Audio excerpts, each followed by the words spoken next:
آپ کا انٹرویو یقیناً جو ہمارے پنجاب کے اعلیٰ ارباب اختیار ہیں، میرے خیال میں وزیر اعلیٰ مریم نواز صاحبہ نے بھی یقیناً کیا ہوگا، یا گورنر صاحب سے بھی آپ کی ملاقات ہوئی، تو آپ تو ایز اے کینڈیڈیٹ گئیں، آپ نے کیا فیل کیا کہ ان کا ویژن کیا تھا، یا آپ نے ان کو کیا بتایا اور ان کی ڈیمانڈ کیا تھی؟ بیسیکلی میں یہ سمجھتی ہوں، میں سب سے پہلے تو اپریشیٹ کرنا چاہتی ہوں ہائر ایجوکیشن ڈپارٹمنٹ کو. انہوں نے ایگزاسٹیو ایکسرسائز کی اور کوئی تھاؤزنڈس آف اپلیکیشنس میں سے انہوں نے 690 اپلیکینٹس کو شارٹ لسٹ کیا انٹرویو کے لیے. میرے خیال میں یہ ایک ہیوج نمبر ہے کہ بڑی لمبی ایکسرسائز تھی اس دفعہ.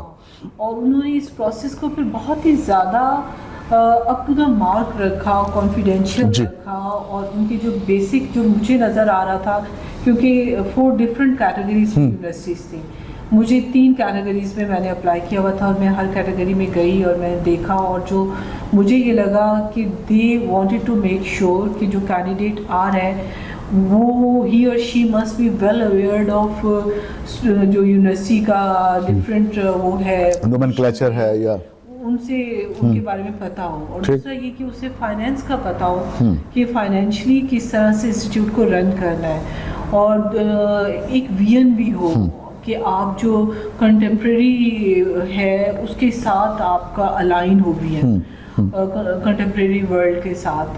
وہ سب یہ سب دیکھ رہے تھے کہ بیسیکلی وائس چانسلر کے پاس ایکسپیرینس کیا ہے، کیا واقعی وہ اپنے آپ کو as a vice chancellor display کر سکتا ہے وہاں پر اور ایک اچھی پرفارمنس دے سکتا ہے. اس کے لیے ان کے جو کوشچنس تھے، جتنی بھی کمیٹی سرچ کمیٹی تھی، وہ ڈفرینٹ فیلڈ سے ان کا تعلق تھا، ہر ایک اپنی فیلڈ کے لحاظ سے کوشچنس پوچھ رہے تھے.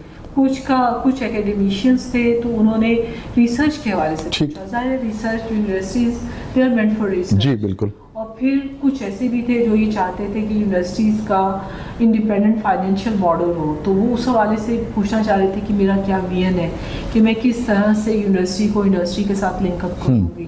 تو اس طرح سارٹ آف ڈسکشن تھی. اتنا چھوٹا سا ٹائم ہوتا ہے، اس میں آپ کو یہ تو نہیں آپ ڈک کر سکتے کہ actually what is in side you, لیکن ان کے پاس یقیناً وہ اتنے سارے کینڈیڈیٹس کا ایکسپیرینس جج کر لیتے ہیں. وہ انٹرویو کے بعد دے ور کوائٹ گڈ جج.